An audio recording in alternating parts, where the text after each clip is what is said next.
on your TV or phone today. Let's get the latest from Lambeau. This is your green and gold fix on 94.5 ESPN. Brought to you by Z-Bart of Greater Milwaukee. Why Z-Bart? Because you don't want rust holes in your expensive vehicle. Let Z-Bart keep the rust away with professional rust protection. Only at Z-Bart. The Packers dropped their third straight game, falling to the Baltimore Ravens at Lambeau Field on Saturday night. Despite 3 touchdowns from Malik Willis, Green Bay's defense couldn't slow down a Ravens rushing attack that piled up 307 yards on the ground. Here's head coach Matt LaFleur after the game. Humbling night. Give Baltimore a ton of credit. They came in here and were in complete control the whole game. And unfortunately, it wasn't up to our standard in regards to how we played, how we coached, and that's what happens. The Packers look to bounce back in their regular season finale on the road in Minnesota against the Vikings. This has been your green and gold fix on 94.5 ESPN. Brought to you by Z-Bart of Greater Milwaukee. There is no better time to tour the best senior community in Wisconsin than during the holidays while you're visiting with loved ones. Call 3 Pillars, make an appointment, and see for yourself why thousands and thousands of families have trusted 3 Pillars since 1905. Active adult, independent living, assisted living, memory care, skilled nursing and rehab, whatever your needs, 3 Pillars has it covered. Info at 3pillars.org. Call 1-800-848-5306 to set up a time to tour their amazing 300-acre campus in scenic Lake Country. Hey, this is Jen Latta. You're listening to 94.5 ESPN, WKTI, and WKTI HD Milwaukee. A locally owned Good Karma brand station. The game is over. Willis, another dart, another catch. It's Watson for the touchdown. Willis, 2 strikes, and right back at you. Green Bay has life at home. And it's the day after. I don't think anybody was relieved that we made the playoffs. We were still, like I said, we still had a ton to play for. There was the same routine in regards to how we went about our process in regards to how we prepare for a game. Unfortunately, it wasn't good enough. That's the bottom line. Let's react to the game and look ahead. This is Potawatomi Sportsbook Football Monday, live from the Potawatomi Sportsbook Studios. Here's Greg Matzik and Gary Ellerson.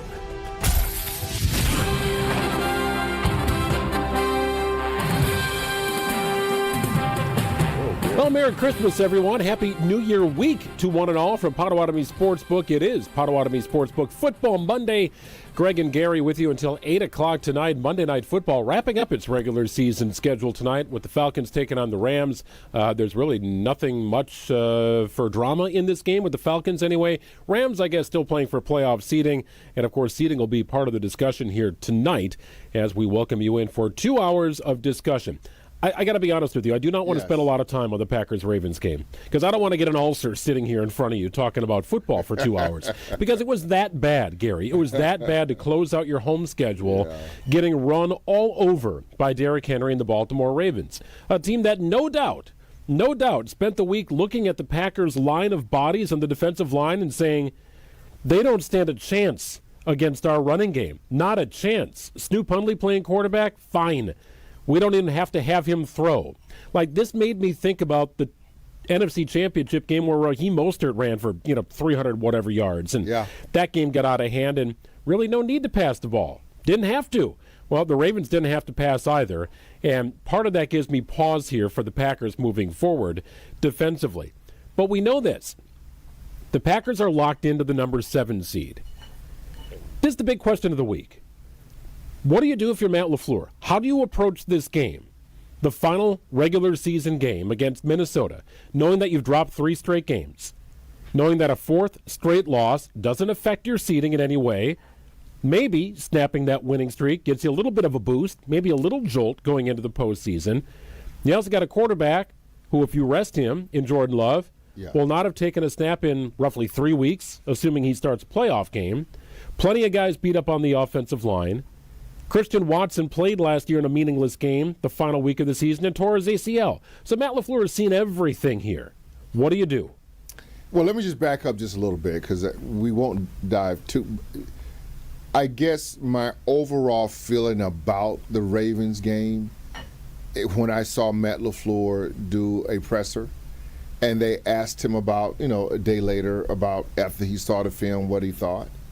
And he says guys just weren't doing their run fits. They weren't in their gap. That's concerning to me.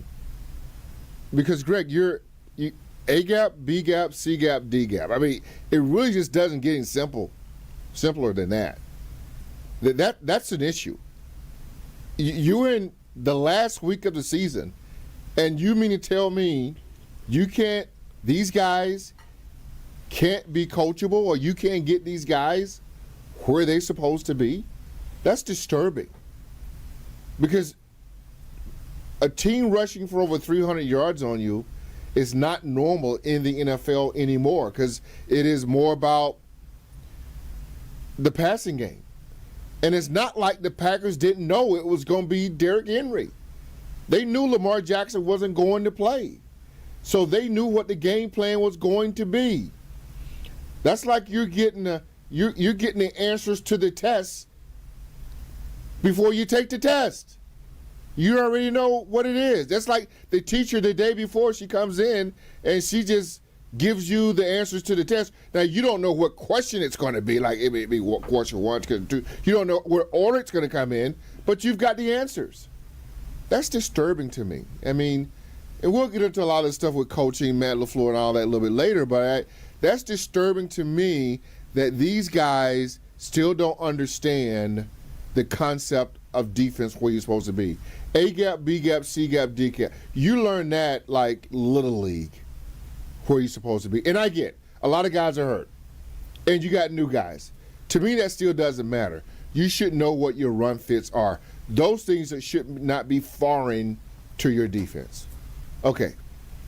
I'll get to the question. I just had to say that. No, I get it. I get it. It's frustrating. That's frustrating to me that Matt LaFleur would actually say that you have guys don't know their run fits. We're in week 17 for crying out loud. That shouldn't happen. Well, whatever run gap Quay Walker was supposed to be in, he was in the wrong one. Yeah. All game long. Yeah, and he wasn't the only one. I mean, it could have been a point where the guy in front of him, probably where he was supposed to be, or wasn't supposed to be, and Quay was where he's supposed to be. You just don't know. So, I mean, I don't know what the play calls. So I'm just saying there was a lot there going on. Your question to me is? Regarding the game on Sunday against the Minnesota Vikings, how do you treat this if you're Matt LaFleur? Do you treat it like a preseason game? Do you try and just get everybody healthy? Do you not worry about the final score because it doesn't really affect your playoff seeding at all? Or do you say, look, we need something to feel good about going into the postseason? Now, you might have backup quarterback playing for the Minnesota Vikings. I'd be pretty surprised if J.J. McCarthy took a snap, even though Kevin O'Connell would strongly prefer to get 4 more quarters out of football out of J.J. McCarthy this year. I don't think that's going to happen. But the Vikings proved they could win a game with a quarterback with, what do you have, 3 net passing yards last week against Detroit? So it's certainly not a team that you can look beyond. Yeah. It's a team that is 1 game worse in the standings right now than the Green Bay Packers. And a couple of breaks go the Vikings' way, and this could be a game for playoff seeding in the NFC. It's not, but you understand the point here. What do you do if you're Matt LaFleur? Your playoff seeding is locked in. You know you're the 7 seed. You can't do anything about who you're going to play. What do you do? Well, I need to see something, because I feel like if you lose to the Minnesota Vikings, you go into the playoffs on a 4-game losing streak. That doesn't sound good to me. Does that sound good to you? That sounds terrible. 3 sounds bad enough. 3 is way bad enough. And the third loss against the Ravens was awful. It was awful football. Offense was pretty good. Malik had a monstrous day, a day that if you're any other quarterback in the league, you're like, man, they should have won that game. And they should have won that game. But they got behind a little bit, and they really couldn't recover. I say the Green Bay Packers need to win. They got to get a win to feel good about themselves. And even if they don't get a win, I think it's got to be something where you and I can go, okay, they played their tails off. Because you didn't come away against that Raven game and say, oh, they played their tail off. You didn't have that feeling.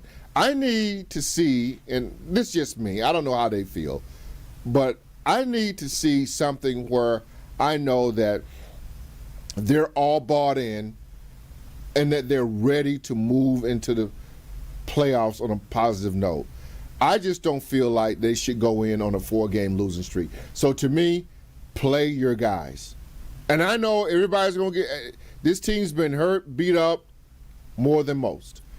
But I just think you got to get some sort of good feeling if it's going to be Soldier Field, going into Soldier Field. You playing Josh Jacobs? That may be one guy I don't play. So I'm not totally sold on it, but Jordan He will Love, have an injury designation. Jordan Love, no doubt. If he's available to play, I'm playing him. 100%. Jacobs will probably be the only guy that I say, okay, I'm good. Only because running backs, they get hit all the time. You can't run a fake, and he doesn't get – running backs get hit every single play. So Josh Jacobs I may give a break to.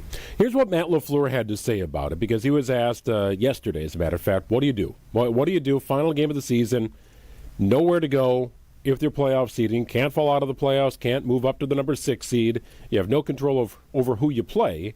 How do you handle it? Here's what Matt LaFleur had to say about a tough lesson he learned a year ago.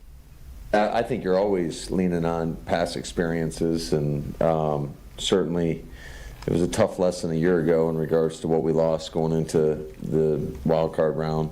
But yeah, absolutely, you lean into those, and then kind of the state of the team as well. So I think there's a lot of variables that get thrown into play. I know a lot of people have difference of opinions on what is the best route, and ultimately we got to make what the best decision is for us. I mean, it sounds like a question Matt would have been asked in August about how to treat a preseason game, right? Yeah. And what he's referencing is the injury to Christian Watson, an injury that cost Christian Watson not only the playoff game from last season, but the bulk of this season. More than half the games lost due to a torn ACL. Yeah. Probably should not have been out on the field at all. But Romeo Doubs had an issue, and he was out. Watson toughed it out, went in, and receivers. And then the rest is history. Yeah. Unfortunate history. So I get it. I understand the level of concern. And anybody with an injury designation, I think is going to be out. But I don't think Jordan Love's going to have an injury designation. I think he'll be through the concussion protocol. I think he'll be fine to play. But you also have to wonder about the offensive line in front of him. Right? Is it just to play a quarter and get out, just getting the feeling of preparing for a game, going through warm-ups, dressing, doing all the things, taking first-team reps, or at least the bulk of them, get yourself through a quarter and a couple of drives and bail, right? Treat it like a preseason game? Because I'm with you. I don't want his first snap in nearly a month to be in a playoff game. But I also don't want to play in 4 quarters against the Minnesota Vikings. The Minnesota Vikings are playing for something. One, it's a rivalry game, most Packer fans don't see it that way, but it's a rivalry game. I think they're looking to win 4 games in a row, and I think they're looking to have a winning season. So they're coming to play. So you can go out there and lollygag around and try to figure out what. Don't come out there messing around, because the Vikings are coming to play. Viking fans want this game worse than any other game. Everybody, the Bears, everybody wants to beat the Lions. Everybody wants to beat the Green Bay Packers. We are the target. We have been the number 1 team in the NFC North for the last 40 years. 40 years. And when Bear fans, Viking fans, Lions fans, when they have a chance to beat us or players, they want to give it to us. When other teams have a chance to embarrass us, they want to give it to us. I don't think our players really understand that. I saw them dudes over there the other day after the game with the cheese grater on their head. We've been winning for 40 years. And teams want to show us up all the time. I don't know if these younger guys realize the magnitude or the scope of, like, the Packers, what they are, and how bad other teams really want to show it to us and give it to us. Why other teams really want to beat us. Why they want to come to Lambeau Field and beat us. The Minnesota Vikings are going to come with it. We need to be ready to play. Now, I don't know if that's with back. We're over here sitting here in Milwaukee talking about what guys we should and shouldn't play. Vikings not having that conversation. They want to whoop our tails. We're trying to figure out, should we play the quarterback, the running back, and all that? And we've lost 3 games in a row. It just feels weird to me to be in this spot. Isn't it? To me, it does. Because the Vikings fans ain't having this conversation. They're not. And furthermore, the Lions are playing the Bears. Are the Bears having this conversation too? Should we sit guys because we know I don't think they're having that conversation either. Well, and that's interesting because their seeding is potentially on the line, or it is on the line for them, pending the result of Philadelphia's game, right? The Bears and Eagles could flip-flop. Yeah, we're having a conversation with a team that's lost 3 games in a row. Yeah. Absurd to me. Matt LaFleur, if he might have an answer to the question that I've asked you, but he's not spilling the beans on it just yet. Here's what he had to say. I'll let you know as soon as we have those conversations, and certainly I'd like to talk with our players before I put anything out publicly. Hey, yeah, that tells me it might be a case-by-case basis. What do you do with Keyshawn Nixon? Feels like he could use all the reps in the world. What do you do with Sean Gary? It feels like he's a backup as it is, so he probably plays the whole game. Feels like a second stringer to me right now. This will reveal itself over the course of the week, but I wouldn't expect much a definitive statement from Matt LaFleur before the very end of the week. He's playing it right. I'm being former player fan. I know kind of where I sit. Matt LaFleur's in a different situation than you and I, and he's got to say all the right things. He's more or less got to look at the big picture, and the big picture should be about health and the health of his team. Not very healthy. I mean, they lose 2 guys against the Ravens in horrific injuries. Like, they got to go get the cart. I mean, I've seen that doggone cart come on the field more than I would want to this year. We've had just horrific, season-ending horrific injuries. Not just little nicked-up injuries. Stuff that puts you out for, like, this year and part of next year. So I get if you're a little nervous about playing guys, and you talk about Christian Watson from last year. I mean, I can see where they're coming from, but I believe in going into a playoff situation feeling good about what you do. I don't know if those guys do that. I think the loss to the Bears was a hard loss for them. I think the loss of Micah Parsons was a hard loss for them. I mean, here they come off losing Micah Parsons, and then they go to Chicago thinking that they can win. They played the best game of their lives and throw it away. Do they feel like they can win without Micah Parsons? I don't know if that's in their mind or not, but they haven't. And so, to me, Matt's is in a tough position, but maybe you err on the side of caution. But I think it's a delicate balance between the mental state of mind of your team. I don't know if his team is in a great mental state of mind. So the Packers will face either the Bears or Eagles in round 1 of the playoffs. Date and opponent to be determined. That game will be played either January 10th, 11th, or 12th because they do a Monday night thing now with the wild card round. I did not realize that until today. No, that's I can't imagine that's a game that many people want to play in. No. It shortens a week. Not the Monday night. But nevertheless, if you could handpick the Packers' opponent out of the Eagles and Bears, who would you pick? We'll go through that. Get a Gary's answer coming up on the other side. Just getting started here. Potawatomi Sportsbook Football Monday on a Monday. More football talk coming up next. This is Potawatomi Sportsbook Football Monday. With Wilde and Tausch, you won't miss a play. Nobody should be writing the season off. The idea of being one of the top teams without 2 of your best players is a big reach. But this is a season that you can find ways to do it. Presented by Pella Windows and Doors of Wisconsin. You think anybody ever feels sorry for the Green Bay Packers? They don't. And they shouldn't. And you shouldn't. Weekdays from 9 to noon on 94.5 ESPN. ESPN Milwaukee's YouTube channel and the ESPN Wisconsin app. The The pursuit of fair wages and top-of-the-line benefits is achieved when the right union has your back. The Sheet Metal Workers Labor Union is extremely diverse, representing Wisconsinites working HVAC, architectural metals, welding, specialty fabrication, and much more. Make great living wages with outstanding benefits, pensions, and apprenticeship programs in trained, safe working environments. The Sheet Metal Workers Union is a leading force in the revitalization of the labor movement in Wisconsin. Coors Light presents To Chill or Not to Chill. When your friend skips your favorite song on the playlist. End the friendship. Or choose chill because that song lives rent-free in your head anyway. And you planned ahead by bringing Coors Light to the party. And the sound of that ice-cold can cracking open was music to your ears already. Coors Light. Choose chill. Celebrate responsibly. 2024 Coors Brewing Company, Golden, Colorado.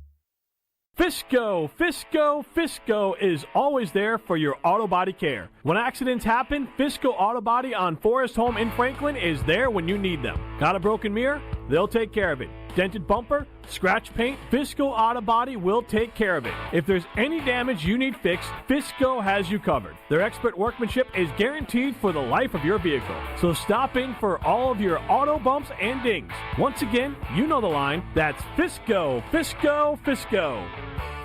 Kevin Moret here for Mentality. Listen up, gentlemen. You're fighting an unfair battle. Studies show testosterone levels in men have plummeted by 25% in just 2 decades. That's why you're struggling with energy, muscle, and drive. But here's a game changer. Mentality's FDA-approved treatments boost testosterone by 30% on average. Imagine reclaiming the vitality your grandfathers had. Picture turning heads, dominating your career, and feeling unstoppable again. Don't settle for today's normal. Seize the day at mentalityhealth.com/radio. That's mentalityhealth.com/radio.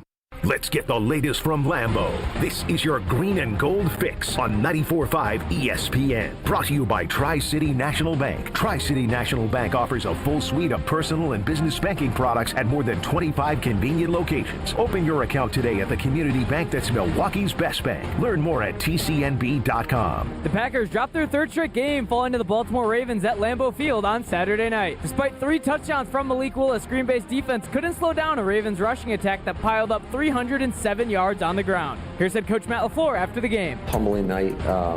Give Baltimore a ton of credit. They came in here and were in complete control of the whole game. And unfortunately, it wasn't up to our standard in regards to how we played, how we coached, and that's what happens. The Packers look to bounce back in their regular season finale on the road in Minnesota against the Vikings. This has been your Green and Gold Fix on 94.5 ESPN. Brought to you by Tri-City National Bank, your hometown bank.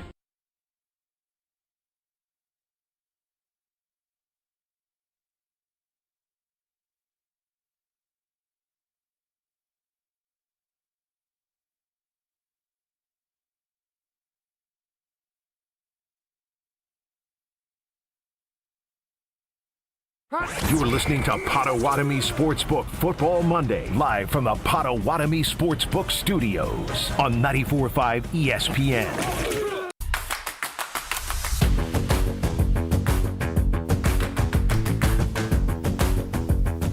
Eagles and Bears have identical 11-5 records. Now, they've arrived at these marks in very different ways. Been a very streaky season for the Eagles. They win 4, they lose a couple, they win 4, they lose 3, they've won 3 in a row. The Bears started off kind of cold and got red hot. And despite a loss to the 49ers last night in a wildly entertaining game, the Bears dropped their most recent contest going into a Week 18 matchup with the Detroit Lions. I'm sure the Bears, too, would like to win and have another feel-good feeling going into the postseason. It's better than the alternative, but at what cost? We'll get into that with Jason Wilde coming up at about 6:30. If you could handpick the Packers' opponent for round 1 of the playoffs, who would you pick? The Bears. I want to go in there and beat their tails. I'm sick of these Bear fans. Do I sound a little petty here? I mean, well, you're making it about the fans rather than who do you believe the Packers can beat. Yeah, I don't care about the Packers. Do you think the Packers can beat the Bears? Yeah, I hate the fans too. Okay, well, that's fine. About them? Well, it's an all-encompassing question. I had to deal with them jokers every day. Stop calling me. Stop texting me. Leave me alone. They're texting you? Yeah. Yeah, Yurko on your speed dial? All those people. Leave me alone. That's it. They don't understand how to handle success. 40 years. They don't get it. They don't get it. We've been winning for 40 years. And every year I got to deal with one of these jamokes who haven't won anything. 13-time world champions. Need to let these folks know what you're dealing with. We're not going nowhere. We may have a little bump in the road every once in a while. We're not going. We're still here. Don't worry about trying. Packer fans, stop talking about firing Matt LaFleur. Are we talking about that later too? If you'd like to, yeah. Stop talking about firing Matt LaFleur. That ain't happening. He's a good coach. Good coach. One of the best. Fire him tomorrow, he have a job like the same day. Stop it. Good coach. Good man. A lot of injuries. We'll get through it. Matchup-wise, Greg, proximity-wise, I think the Bears. Don't turn the ball over against the Chicago Bears. You'll beat them. Defense is not very good.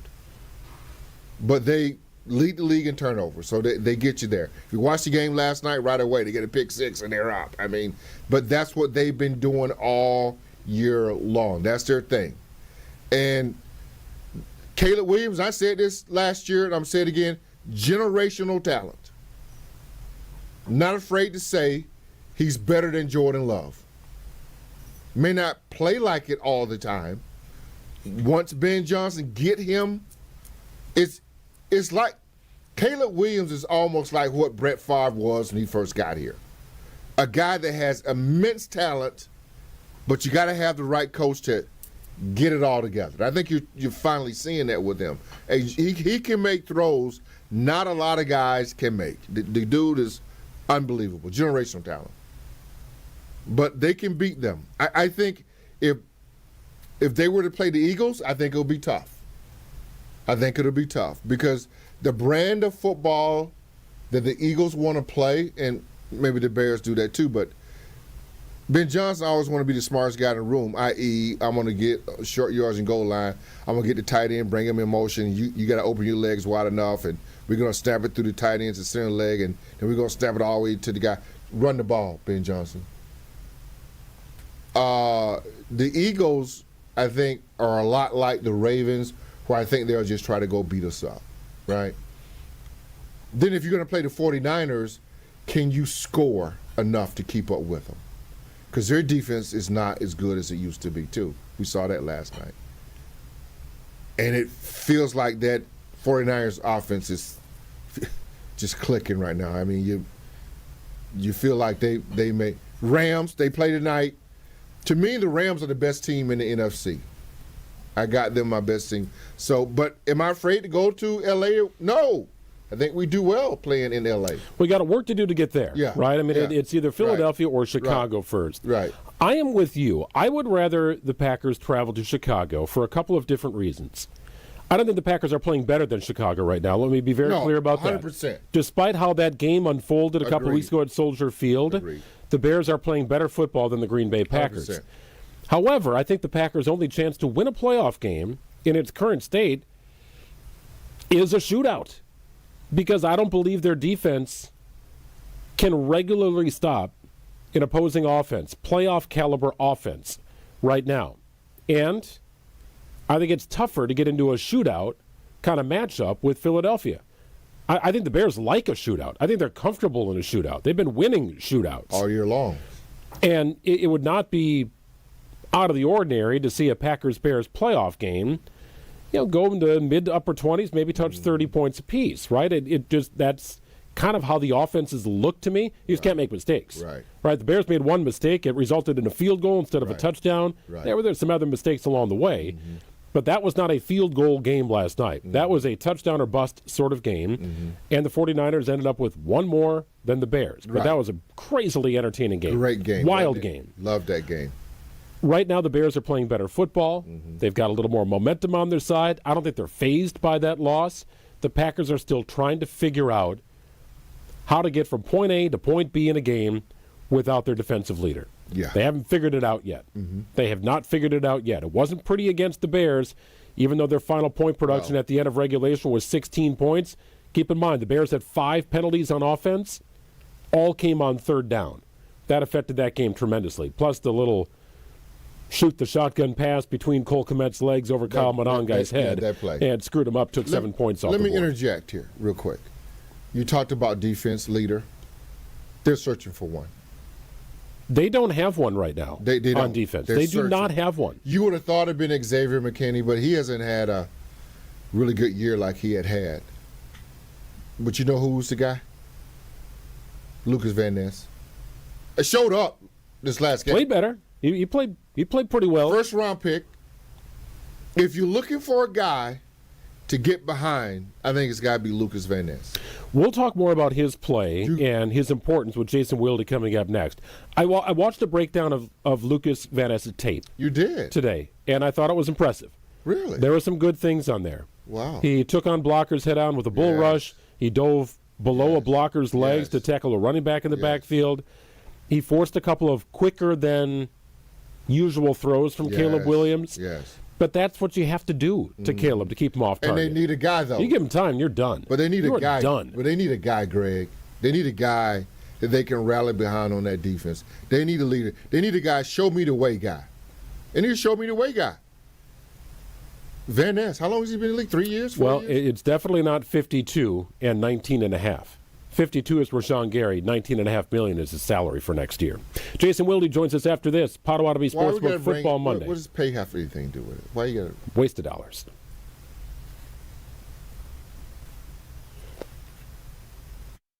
More football talk coming up next. This is Potawatomi Sportsbook Football Monday.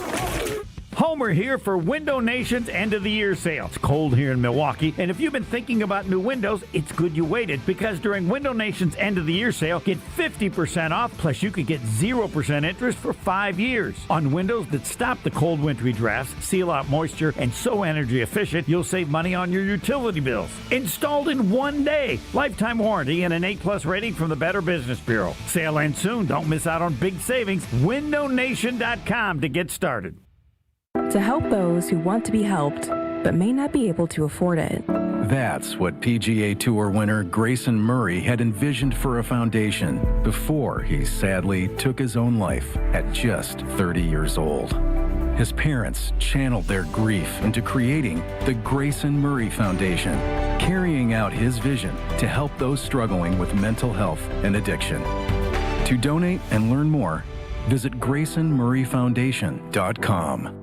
Every so often in medicine, something comes along that is truly revolutionary. Dr. Mitchell Scheinkup, former orthopedic surgeon, now National Medical Director at QC Kinetics. I believe this is one of those things. Dr. Scheinkup is talking about regenerative medicine, something he's practiced, researched, and written about for nearly 2 decades. The old ways of dealing with joint pain, such as steroids and surgery, are no longer the best ways. If you have pain from arthritis or injury, you owe it to yourself to learn more about this exciting option, using your own body's natural power to get lasting relief. And there's no better place to learn than QC Kinetics. There is no one in this country today with more clinics, more satisfied patients, more advanced protocols, or more experience in using this exciting option to deliver life-changing results. Call QC Kinetics now for your free consultation. Call QC Kinetics, 414-240-2298. That's 414-240-2298. 414-240-2298.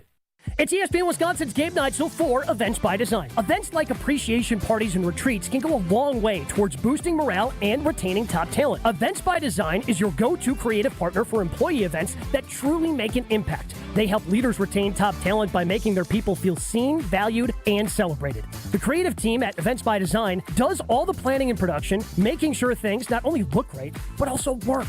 Make a smart investment in your culture today. Search online, Events by Design. They design, you party. Tito's Handmade Vodka is America's favorite vodka for a reason. From the first legal distillery in Texas, Tito's is 6 times distilled till it's just right, and naturally gluten-free, making it a high-quality spirit that mixes with just about anything, from the smoothest martinis to the best Bloody Marys. Tito's is known for giving back, teaming up with nonprofits to serve its communities and do good for dogs. Make your next cocktail with Tito's. Distilled and bottled by 5th Generation Inc., Austin, Texas. 40% alcohol by volume. Savor responsibly. Selling your home during winter may surprise you. Serious buyers are still out there and often more eager to move. Homes get strong offers this time of year, and with less competition, your listing can really shine. I'm Tony Wendorf with Tony Wendorf & Associates First Weber. And I'm Lindsay Bendler. Our team leads with faith, gratitude, and giving back, donating over $200,000 to local causes since 2020. Tony Wendorf & Associates is ready to get to work for you with our white glove selling experience. Just search online, Tony Wendorf. A real estate team that always leads with faith and gratitude. Tony Wendorf & Associates.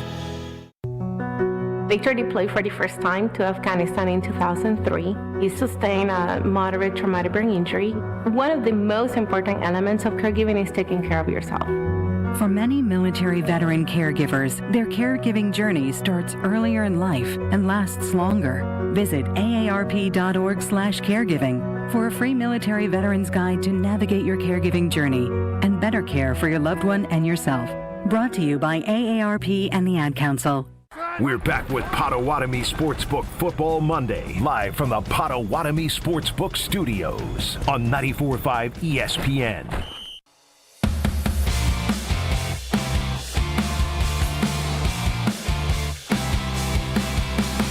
What will Matt LaFleur do? The week will be kind of an interesting one here. No real practice of any sort today. It's kind of a quiet day, I suppose, in Green Bay. No media availability. Maybe that's a better way to put it. After the Saturday game, we did hear from the head coach on Sunday, and if he has made up his mind what he wants to do with regard to who plays and who doesn't, he is not yet communicating that to the masses, and perhaps those conversations will continue, and maybe it'll be case by case. I maintain, Gary, I think you kind of treat it like a preseason game. If there is a real injury designation like Josh Jacobs, you sit him. It's very simple. But with Jordan Love, do you really want him to sit for 3 to 4 weeks without having taken a meaningful snap in a game going into the postseason? That'll be a question Matt LaFleur has to wrestle with, and one we pose to Jason Wilde.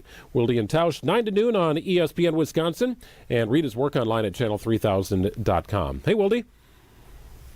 How we doing, guys? You're doing well. So Gary and I are trying to parse what Matt LaFleur had to say, and I'm sure you've tried to do the same thing. But it really is an interesting situation because Matt LaFleur referenced it. Last year with Christian Watson, played in a meaningless game, tore his ACL.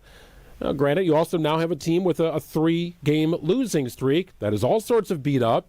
Jordan Love may not have an injury designation going into the final week. Is it worth playing him just a little? Maybe not 4 quarters, but something, just to get him back on the field before the postseason? Well, yeah, I don't know, Greg. My understanding is the Tigers have a quarterback controversy. Maybe they should just play Clayton Tune, since neither one of those guys should be exposed to injury. Look, I don't know what he's going to do. It feels to me like basically every time Matt LaFleur tries to figure out what to do when he doesn't have anything to play for, it backfires, right? Like, he decided that he wasn't going to play his guys in 2021 in Detroit, if I remember correctly. And then Rodgers basically lobbied Bakhtiari, who hadn't played for much of the season, to go out there, and then he wasn't able to play in the playoff game, right? He'd torn his ACL the previous year. Last year, he's like, look, we got to play our guys. We can't not play them. We need to keep the momentum going. And not only does Christian Watson tear his ACL, but Love injured his elbow in that game, and he had numbness in his elbow. Now, he was able to come back the following week and play against Philadelphia. Unfortunately, he threw 3 picks in that game, and I don't know if that had anything to do with the injury or not. It is a tough needle to thread, and I'm not sure what he seems to be a play it safe type of personality. So my guess is that they will follow that advice and that line of thinking. But the point you make is a good one. I mean, they need to put some good stuff together. And that's mostly on the defensive side of the ball after how they struggled to stop the run. But just overall, they got to kind of figure some things out. So it's a sticky wicket, as somebody from like the 1940s would have said. Sticky who? You just said it's a long story. Gary, go ahead. Sticky wickets? Yeah. Yeah, okay. But every season is different, and what makes this different to me is that you're coming in against the Vikings on a 3-game losing streak. It could be a 4-game losing streak. If you were to lose, it was going into a playoff game against who knows. I just feel like the Packers need to feel good about themselves some way, somehow. I mean, I don't know if a win or a loss dictates that, but what they put out on the field against the Baltimore Ravens wasn't it. Now, Malik had a great game, but mostly I guess what we're talking about is defensively. Just that wasn't good. It wasn't. It was against a future Hall of Famer who I thought was clearly very motivated after they basically benched him in the New England game, which made no sense whatsoever to me. But it certainly motivated him, and he played with a chip on his shoulder. And his offensive line, that to me was the more troubling thing, was not just Derrick Henry's productivity, but the fact that the Packers' defensive line just seemed to get blown off the ball by that offensive line time and time again. Like, it's one thing if Derrick Henry's running through like 4 tacklers in the first yard past the line of scrimmage, but he really was getting ahead of steam, which I know you always saw when you were both with the Badgers and the Packers. Always plenty of space for you. But Jason, real quick, but they knew it was coming. Once Lamar Jackson, he was out, it's not like the Packers didn't know what was coming. They knew it was going to be all about Derrick Henry. Yeah, you're right. And I thought Matt LaFleur's explanation was at the same time both believable and unbelievable, right? Because they were so bad that it was not surprising to me that he said that they had a bunch of mental errors in terms of missed assignments and missed alignments. He used an example of, hey, if we want you to line up as a 0 technique, we don't want you to line up as a shade or a 3 technique. Like, we want you to be a nose up, right? With the This center. is not like the first game that you've ever played. Correct. You learn 0 technique, A gap, B gap, shade, left shade, right shade. You learn all that in elementary school. This ain't the first time these guys hearing this. Something's not right. Yeah, I mean, look, they were playing. They're playing with Quentin Bohanna, who they picked up off the street. They're playing with Jordan Riley, who now they've lost to the Achilles, who they picked up off the New York Giants practice squad. They're not exactly a big defensive front to begin with. They're playing with Rashawn Gary. At least for 34 snaps they did, and they're not deep, and they did not play very well up front. So that's obviously a problem. The only thing that I would push back on is that, like, I don't think, yes, they've lost 3 in a row, and you are what your record says you are, and all that. Totally agree. Yeah. The only thing is I don't think they have played that poorly. Like, obviously, we just addressed the one area where they were god-awful, just absolutely horrendous. And they deserve every bit of criticism. But, like, they went to Denver, and it was a really good game, and then they lost Christian Watson, which turned out not to be catastrophic, but he missed the rest of that game. And then they lost the guy that I would argue, even though I think Jordan Love's had a great season, and I can't believe people want to bench him for Malik Willis, they lost their MVP. Like, when Micah Parsons went down, it was like, that wasn't like the air coming out of the balloon. That was like someone taking a needle to the balloon and it fully popping. So even though they lose by 8 and they have 2 possessions to try and tie the game, they fail. Then we've got Chicago, where they dominated 57 minutes of the game. Right. And then everything went to hell. And then, obviously, on Saturday night, their defense was atrocious, But I thought their offense, when Sean Ryan wasn't snapping the ball in the middle of Malik Willis changing the play, I thought their offense was really good. And then what happened when Malik Willis's shoulder acted up and he needed to get checked out? Clayton Tune goes sack, interception that certainly Bo Melton deserves to be criticized for not catching. But when I went back and looked at it, the ball was spinning not in a spiral, but if you were it's end to end, like sideways instead, which I don't think you're supposed to throw the pass that way. It makes it a lot less catchable. So things went to hell offensively in two instances, but I thought offensively they actually played really well, especially considering they were playing with a backup quarterback that we all know is good, but he's still a backup quarterback, and I don't know if the Ravens knew he was going to play that well. Yeah, I'd suggested to Gary, Jason, that if the Packers are going to win in the postseason, it'll likely be some sort of shootout. And maybe one team makes a mistake, the team they're playing makes a mistake. Maybe it's a field goal instead of a touchdown for that team, and the Packers were able to put up enough touchdowns, like San Francisco did last night at beating the Bears. I feel like the offense is fine. I think it's got its fair share of penalties they got to overcome, and they can't settle for field goals. I totally get that. I felt the defense was a bit of a mirage against the Bears. As I went back and looked at the game, I had noted the Bears had 10 penalties, 5 of which came on offense. All 5 came on third down. You think about the complexion of those third down plays, critical plays, and how things must have changed in the mind of Ben Johnson that led to their drive fizzling. The Bears kind of self-destructed a little bit. And I know point production is maybe the end-all, be-all, but maybe it doesn't tell the whole story in that particular game. It started to feel like the offense was really finding a rhythm for Chicago in that game against the Bears. Point being, they've just not figured out how to best handle the defense without Micah Parsons. Consistency. Gary brought up leadership. Who's their guy?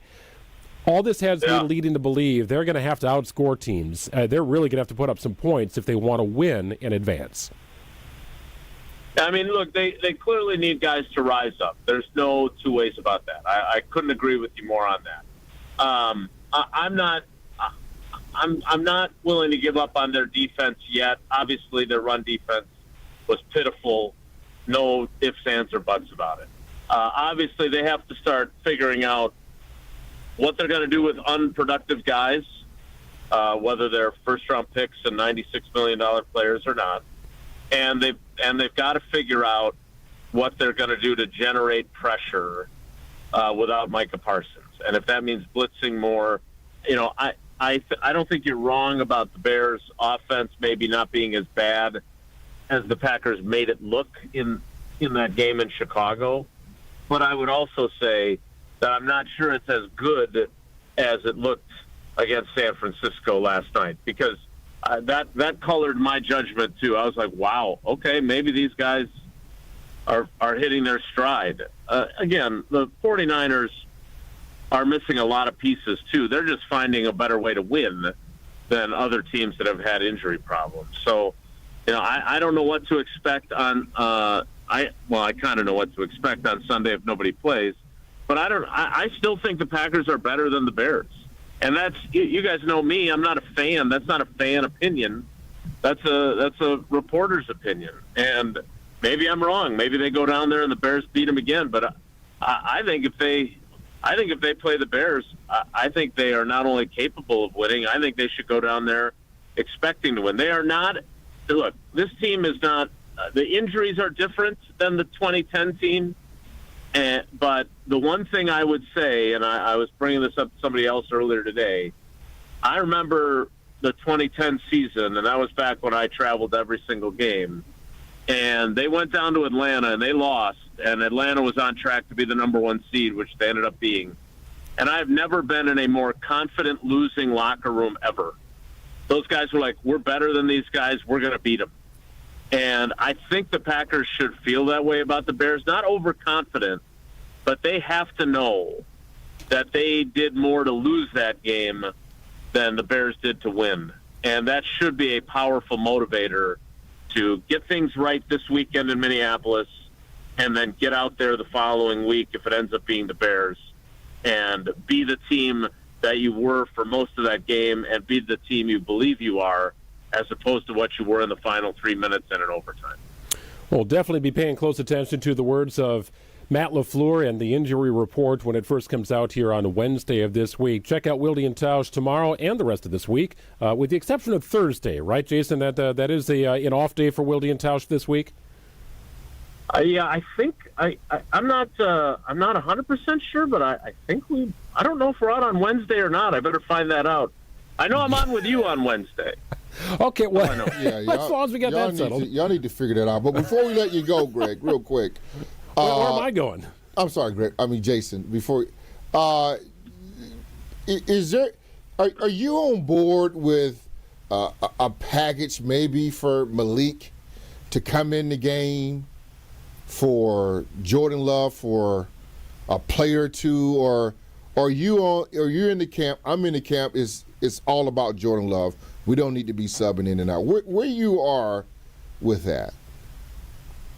I'm struggling right now because it would appear that you and I disagree again, which that's so good. Rarely happens. So we need to start doing the show together because we're starting to disagree a little bit too often now. Yeah, I know. Can I be a I kind guest? of like that. Yeah. Yeah. Go ahead. Well, I don't know. We have pretty high standards, Gary and I, when we work together. I don't have a problem with a package of him playing. I don't. I think it would be an interesting change-up. Now, do I think he should go in for a full series? I don't think they should do it that way. I think they should spring some things on opponents and sprinkle him in for different plays. Now, again, I say that having been in the press conference yesterday, and you guys know I don't like to criticize my colleagues. I will choose to simply say that I had not thought about this story angle. But once it was asked, then you have no choice but to write about it, even though I never even considered it. I mean, I thought LaFleur handled it extremely well. I thought he said exactly what he needed to say to that question. But the idea that a guy going into Denver and, quite frankly, at halftime of the Denver game was looking like a top 3 vote getter for the NFL MVP award, to then suggest that they might have that Malik Willis would give you a better chance of winning than Jordan Love, I was out on that. So I would say I would like to see Malik Willis on the field on occasion, running some read option, faking read option and throwing the football, because he threw the ball pretty damn accurately on Saturday night. I think he's made himself into the real deal with the help of the Packers coaching staff. I would only caution him, and I really like Malik. I think he's a authentically good person. Yes. Which I don't always say about guys, because I've certainly been tricked before. But the only thing I'd be leery with him is if he's in the right system, I think he can be really good. If he's in the wrong system and he has to play hero ball and all the kind of stuff that when you end up with a franchise that needs a new quarterback because they've gotten it wrong a bunch, and if he has to do that, I'm not sure that puts him in position to succeed. So I'm very curious to see where his journey takes him moving forward. I do have some potential landing spots for Malik. We'll get to that coming up in the 7 o'clock hour. Right. Keep an eye on the Indianapolis Colts. It is an interesting one. I think that's possible. I think the Colts might be a better fit, but we'll get into that coming up in the 7 o'clock hour. That'll be interesting stuff. Check out Wilde and Tausch tomorrow from 9 to noon. Appreciate it, Wilde. Thank you. All right, guys. Take care. Be good. You do the same. Thanks, we'll do that coming up 7 o'clock hour. I had it teed up here toward the end of this hour, but then you launched into that should there be a package for Malik question. And I think it's an intriguing question. Because you could look at Malik Willis and say, well, he's not the franchise quarterback. You got Jordan Love. Could you also look at Malik Willis and say, he's among your best 53 players? Find a spot for him on the field some way, shape, or form, even though it results in taking one of your other best 53 players and most important player off the field. That's an interesting question. Thank you, Greg. You did great. Yeah. You did great. Didn't rush it. You just made us a little late. You want to talk about it? We can do that later. Okay. All right. We'll be back. I promise. More football talk coming up next. This is Potawatomi Sportsbook Football Monday. It doesn't matter if it's your first betting slip ever or just the first one of the week. We've got your Potawatomi Sportsbook picks covered. Tune in Wednesdays to the Weekly Wager with Josh DiMaggio and Ben Brust. Greasy Ben Brust, just whichever way the wind's blowing. I have bad posture. I don't have a great backbone, Joshy. The Weekly Wager, Wednesday nights at 6, right here on 94.5 ESPN, the ESPN Wisconsin app, and ESPN Milwaukee's YouTube channel. Host an unforgettable outing and create special memories with your crew at a Milwaukee Bucks game. Groups of 10 or more can score ticket savings, block seating, and take part in special activities on game days. Showcase your team's talents on center court, score a high five from the pros, and more. There are great options for groups of all sizes. Start planning your ultimate Bucks basketball game day experience today at bucks.com/groups. That's bucks.com/groups. Coors Light presents To Chill or Not to Chill. When your friend skips your favorite song on the playlist. End the friendship. Or choose chill because that song lives rent-free in your head anyway. And you planned ahead by bringing Coors Light to the party. And the sound of that ice-cold can cracking open was music to your ears already. Coors Light. Choose chill. Celebrate responsibly. 2024 Coors Brewing Company, Golden, Colorado. Football's back, and if you're headed up toward Green Bay, the perfect stop is Higher Love Cannabis Company, just seconds over the border in Menominee, Michigan. Less than an hour from Green Bay. An easy stop before or after the game or anytime you're passing through town. And with so many low-quality, unregulated CBD products floating around Wisconsin, trust matters. Higher Love, award-winning, organically grown, locally owned, and the real deal. Higher Love Cannabis Company, best in the Midwest. Visit findhigherlove.com/CBD. Here's a dose of reality. Driving under the influence of prescription painkillers is just as illegal and just as deadly as driving drunk. In fact, there are nearly 2,000 drug-related crashes every year in Wisconsin. Help prevent drug driving and let's achieve zero preventable deaths on Wisconsin roadways. Driving on pills kills. Sponsored by the Wisconsin Departments of Health Services, Transportation, and Justice. Kyle Brust Norman's Ben Brust here for Grimal and Associates Insurance. They do what anyone with a growing family, like myself, does. Protect what matters most. Grimal and Associates specializes in coverage that's tailored exactly to you. Clients aren't just policies, they're part of their community. Personalized American Family Insurance back service, expert guidance, and genuine commitment. Grimal and Associates focuses on building trusted relationships and providing peace of mind. The same values they've had for over 30 years in the Milwaukee area. Connect with Grimal and Associates at teamgrimal.com. Is back pain slowing you down? The OAW Spine Center offers specialized care with advanced treatments for herniated discs, spinal fusion, and more. Their board-certified orthopedic care specialists use the least invasive methods, starting with non-surgical options. If surgery is needed, they provide minimally invasive procedures. The OAW Spine Specialists focus on getting you back to an active lifestyle faster. The OAW Spine Center. There is a difference. Visit OAWSpineCenter.com. I've been to my fair share of green and gold games, and the best way to get there is with AccuTrans Group. At Good Karma Brands and ESPN Milwaukee, we use AccuTrans Group to get our partners to and from Green Bay, and it's always first class. From stadiums to concerts and tailgates, your game day fun starts the moment you step on board. Sit back, relax, and let their professional chauffeurs handle the traffic while you enjoy the ride. AccuTrans Group is Milwaukee's premier ground transportation, available 24/7 with sedans, SUVs, limos, vans, and buses. Book today at AccuTransGroup.com. We're back with Potawatomi Sportsbook Football Monday, live from the Potawatomi Sportsbook Studios on 94.5 ESPN.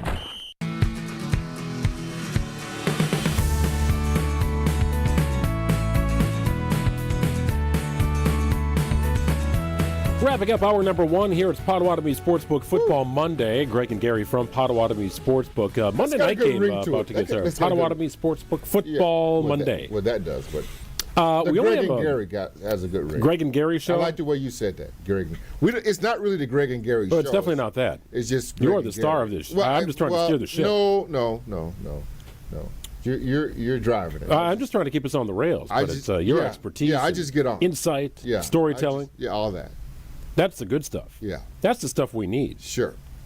There is a Monday night game tonight, and I guess the Rams can improve their seeding, right? Their seeding is, I guess, up for grabs. That's a good football team. They're just stuck in the best division in the NFL right now. Right. Good luck getting by San Francisco and Seattle at this juncture of the season. But got the Atlanta Falcons, kind of a disappointing team, I would say, in the NFC South. What's the last game in that card? Is that 49ers Seattle? Oh, yeah. So the two games of note for Week 18 are 49ers in Seattle for the top seed in the NFC and NFC West Division title. Okay. And then Sunday Night Football with the Ravens and Steelers. Winners in as the champions of that division, losers out. It might be the final game of Aaron Rodgers' career. This is why you went and got Aaron Rodgers right here. Well, it is. For that game. No doubt. I would say the Ravens are hot, and then the Steelers kind of stumbled upon themselves in losing to the Browns over the weekend. They could have ended that. Well, DK discussion. Metcalf hurt them. And he is going to be out, I believe, for Week 18. Told me, get your hands to yourself. And I would say the Ravens are the hotter of the two teams, no doubt about that. That team has caught a little bit of fire. Yeah. There are so many teams that will be dangerous, and it'll be so tough to get out. I mean, think about the landscape in the NFC in general. I mean, the Niners could be a 5 or 6 seed. Think about that for a second. They could be a 5 or 6 seed. Easily. Meaning they go on the road. Mm-hmm. You want to welcome them into your town? We're going to look at this. I want to power rank this coming up in the second hour. You can make an argument that the Packers are the worst team in the NFC playoff field. They are. The worst team. They are, Greg. Now, there's no argument. There's still not I'm not saying they're a bad team, but among the crew, they've lost 3 games in a row. What team has lost 3 games in a row that's going to be in the playoffs? I don't know if there's any in the AFC. I think there isn't. No, there isn't. We're the only one. That's not a good spot to be in after a promising start. And we're talking about resting players. Make that make sense. Well, I can't. Make sense. I might need you to do that, and that's why you're the expert on this program. Plenty to get to. More about the Packers' defense. Destroyed by the Ravens. Is this what we'd have to look forward to the rest of the way, beginning Sunday in Minnesota and then in the postseason? Little buy or sell. I've dialed in some questions for you. We've got a little snapshot of the Vikings. We'll check in with our friend Matthew Collar. I want to know a couple of things. Who's starting at quarterback for them? Is it a meaningful game inside that locker room? Yeah. They could finish with a winning season with a win over their division rival. And what's the future of Aaron Jones? Is he considering hanging it up? We'll talk to Matthew Collar coming up in hour number 2. Landing spots for Malik Willis. Let's get to that coming up at 7:02. We'll break. We'll come back. It's Potawatomi Sportsbook Football Monday. More football talk coming up next. This is Potawatomi Sportsbook Football Monday. Discount liquor. There's nothing quite as celebratory as popping open a bottle of bubbly and pouring a crisp glass of champagne. And we do it pretty often on New Year's Eve. But have you ever wondered why? Hi, this is Marie from Discount Liquor. The tradition of toasting champagne dates back to the 17th century when a monk named Dom Perignon perfected the wine bottling process. At the time, bubbly wine caused bottles to explode. Perignon made the bottles thicker and added a cage that prevents the cork from popping. It was an expensive process, so champagne was saved for special occasions, like celebrating a new year. Let Discount Liquor help you with our tremendous selection of over 2,000 varieties of beer, 3,000 types of liquor, and over 8,000 wines. And yes, we do stock hundreds of champagnes and bubblies from around the world, suitable for all budgets. Discount Liquor, 2 locations, in Milwaukee on 51st in Oklahoma, and in downtown Waukesha on Main and Barstow. And from our family to yours, have a happy and safe holiday season. Discount Liquor. See all of our weekly specials at discountliquorinc.com. One of the best things about the holidays is going home and spending time with family and friends.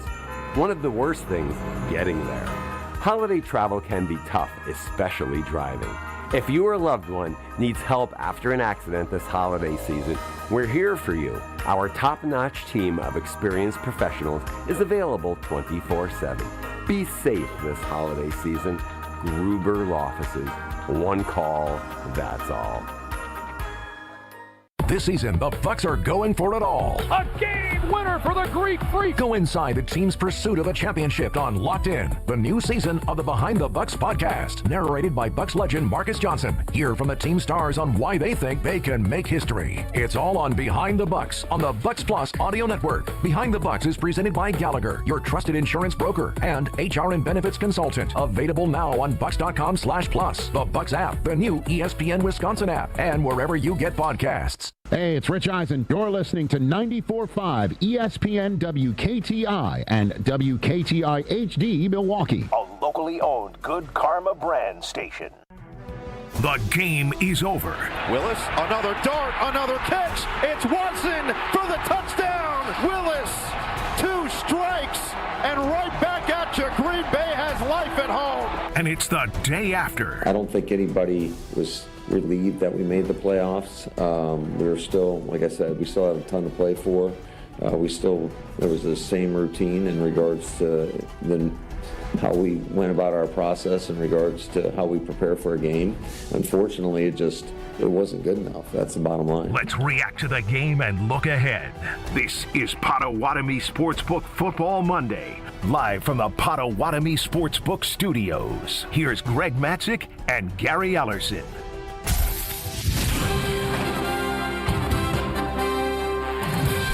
Sometimes.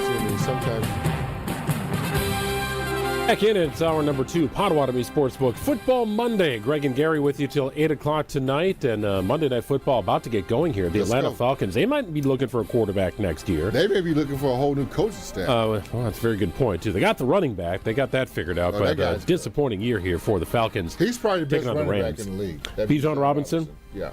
That guy can play, no doubt about that. I know McCaffrey's pretty good, but that Bijan Robinson is having a special durable as well. A very durable player over his time so far in the league, a couple of years in. Yeah. Rams and Atlanta Falcons, the final regular season Monday night game of the regular season. That's it. They're wrapping it up tonight in Atlanta. Malik Willis had a fantastic performance in Saturday night's loss. I mean, he was the offense here for the Packers, delivering the ball to Christian Watson, spreading the ball around. After the Ravens had that long drive to eat up nearly half of the first quarter, Packers came back down a couple of plays, were in the end zone. Boom, boom, and wow. All right, here we go. Explosive plays for the Packers, led by their quarterback, who also had 2 rushing touchdowns and 60 yards to go along with his 288 yards passing. It was a magnificent performance from Malik Willis. Mm-hmm. Every time he has been called upon, he has delivered. Oh, yeah.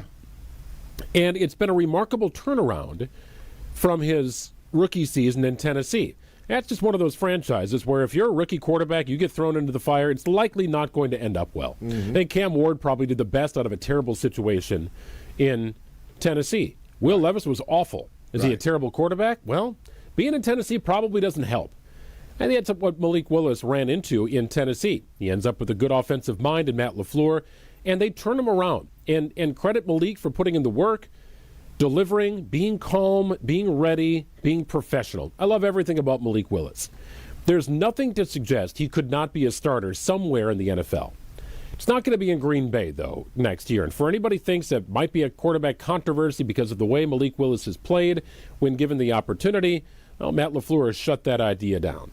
I think, guys, I want to pump the brakes on all that stuff. I think Jordan Love is playing some pretty high-level football, and it's great that we feel the same about Malik in his ability to go in there and, I thought he's had 2 really back-to-back outstanding performances. So we're in a good spot with that position.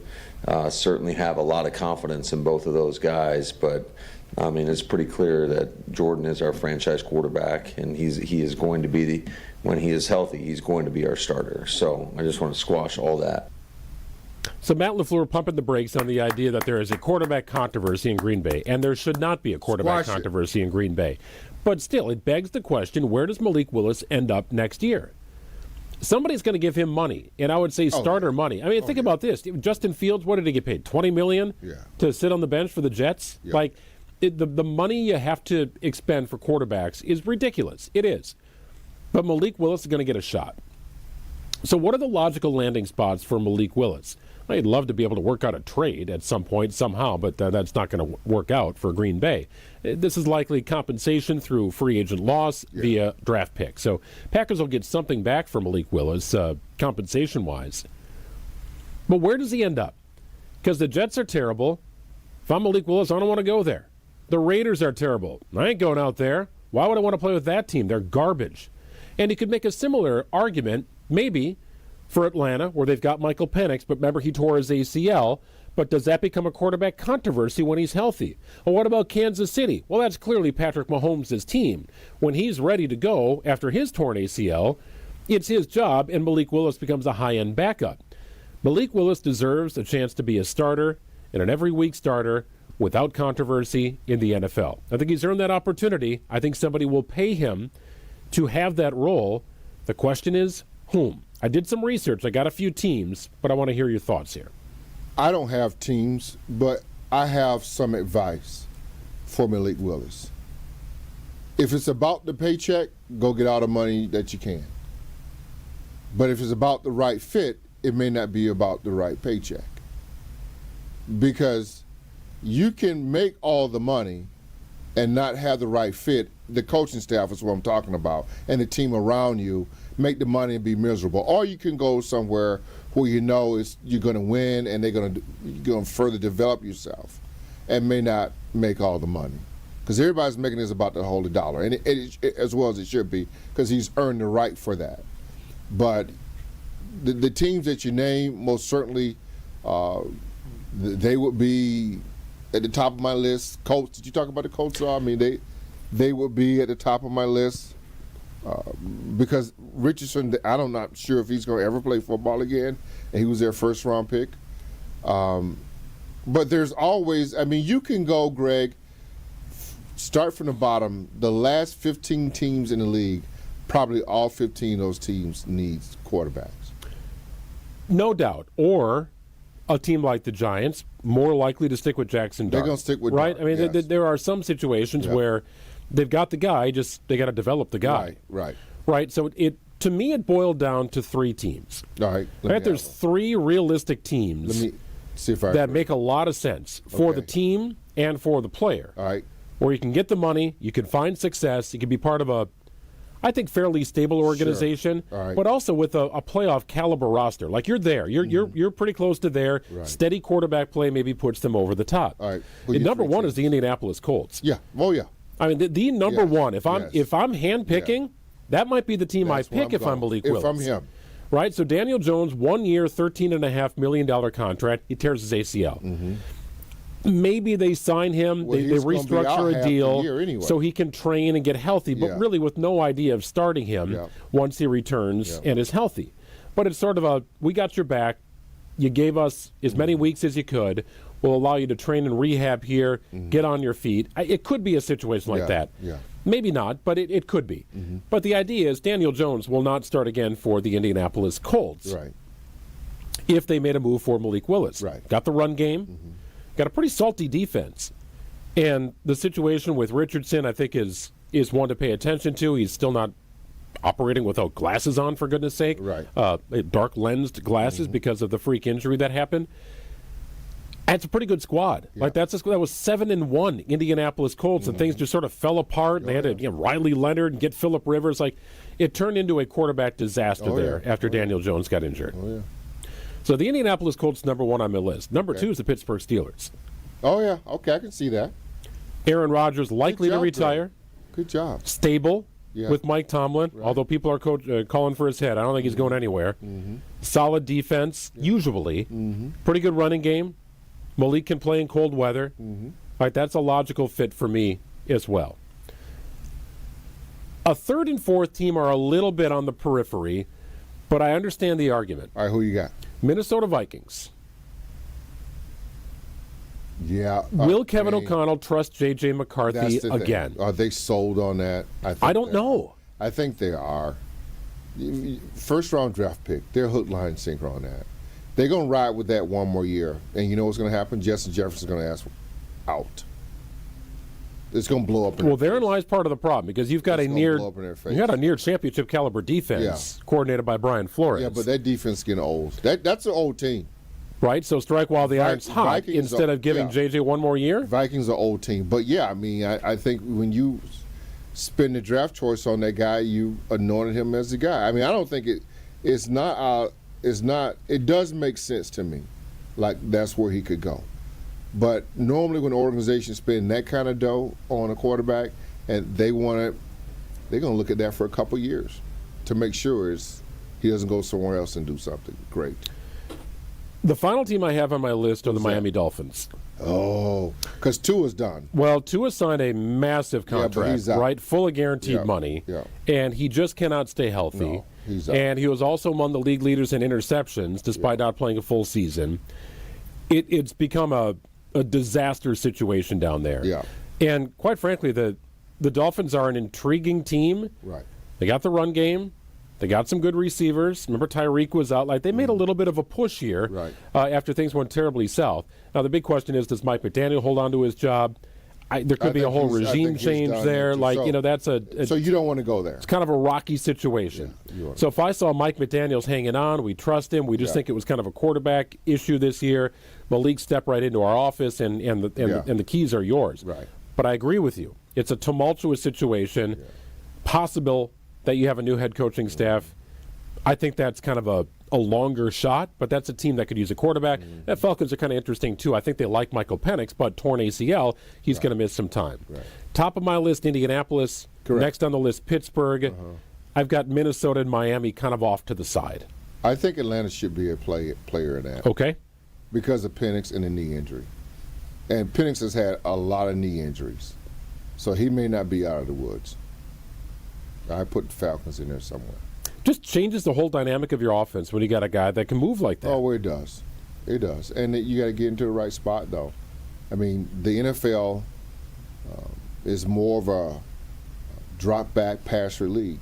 And to take advantage of Malik's style, you got to have the right offensive coordinator.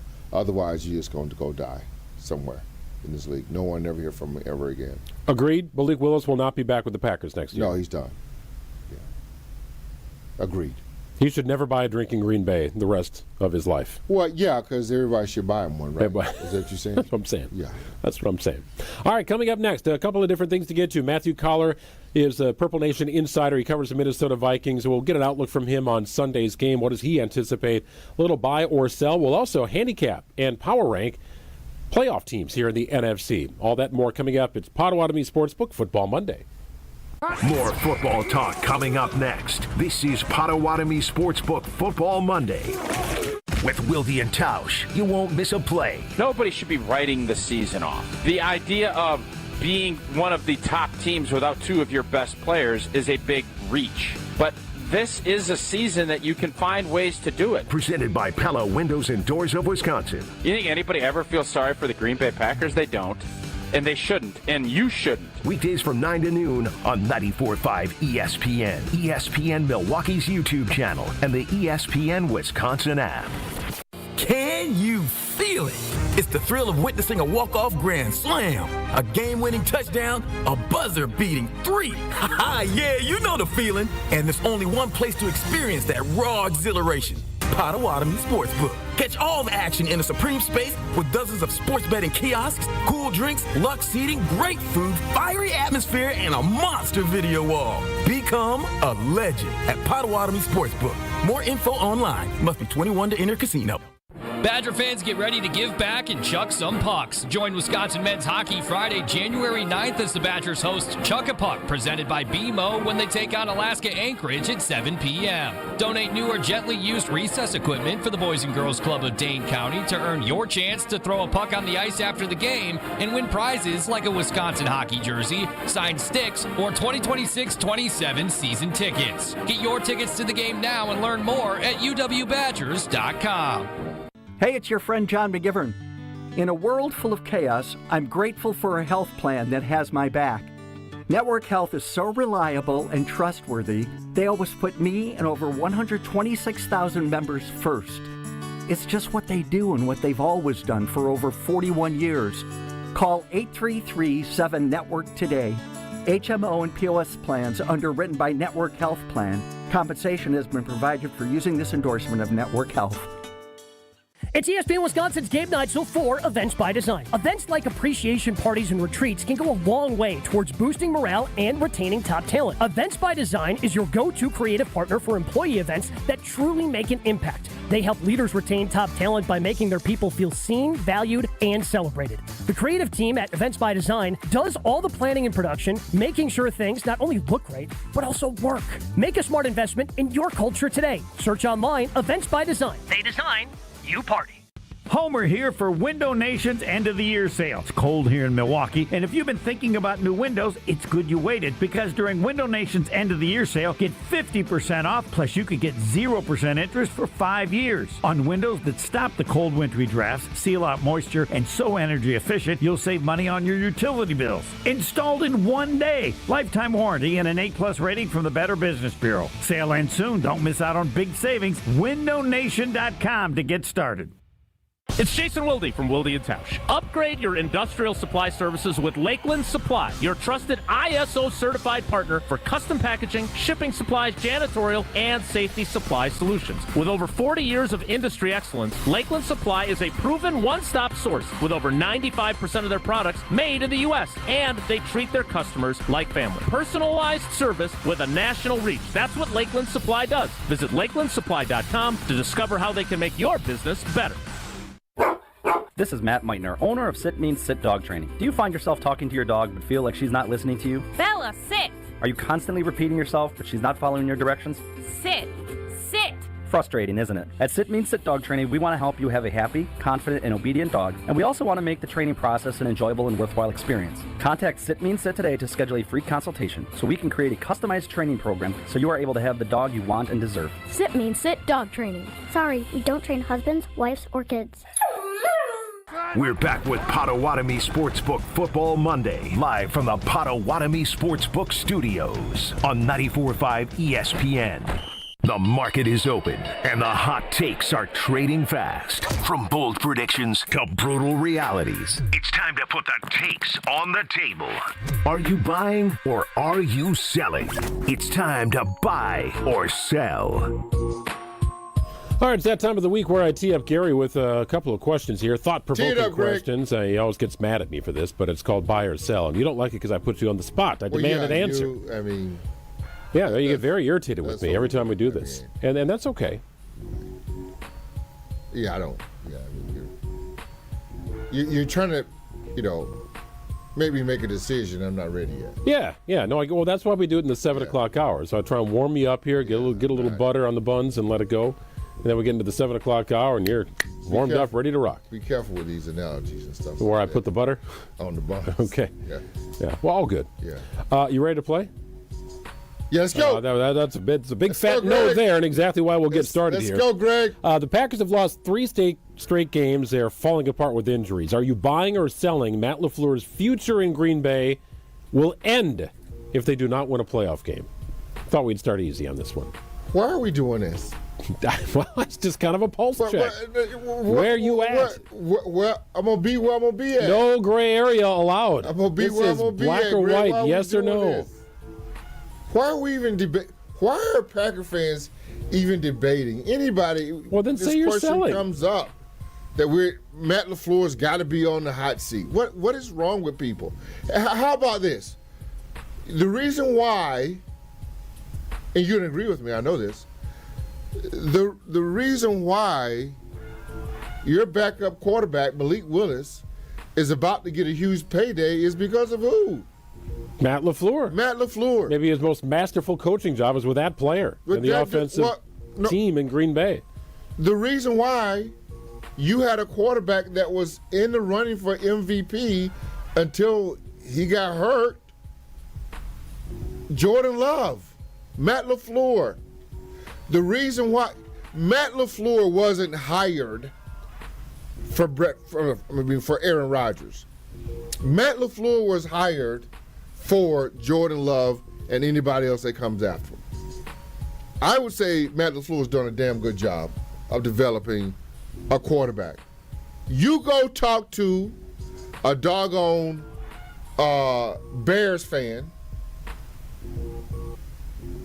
or I'm not calling names, Or go talk to a doggone Vikings fan.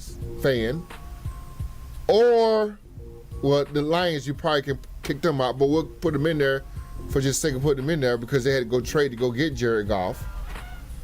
They wish they had quarterback play like this. Now, the Bears got generational talent, Caleb Williams.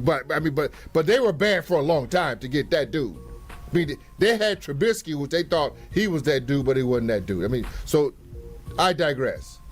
Right? The Minnesota Vikings had who? Dante Culpepper? Randall Cunningham. They hit on Sam Darnold, but let him go because what were they thinking? No. What am I doing? You're selling, is what it sounds like. Thank you. You're selling the idea. So Yeah, the Packers, what's the wrong Packers with you lose a people? first-round playoff game. It does not, or should not, What's wrong compromise with you Matt LaFleur's future. You know what? I don't think. Now, keep in mind, his contract expires, and it's possible his contract is just not renewed. Right. Right, This is and now, then they just move you on. know, it's the policy world and not the Mark Murphy world anymore. So there's a regime change, and it is kind of a. Contract's going to come to an end, and what do? So there will be a decision that has to be made by the new leadership in Green Bay. Yeah. That's with Goody, too. I don't think either should be gone, and I don't think either will be gone. No, neither one. But the story will resurface. The question will be asked if they have a first-round exit. Well, sure. And no doubt. They very well could have a first-round exit. Very well could be. What you got? Question number 2. Yes. The Packers are the 7th seed in the NFC playoffs. Are you buying or selling? And I hinted at this earlier. The Packers are the worst team in the NFC playoff field. Yeah, they are. Of course they are. Greg, those are a 3-game losing streak, man. And for crying out loud, we're talking about resting players against the Vikings. Make it make sense, people.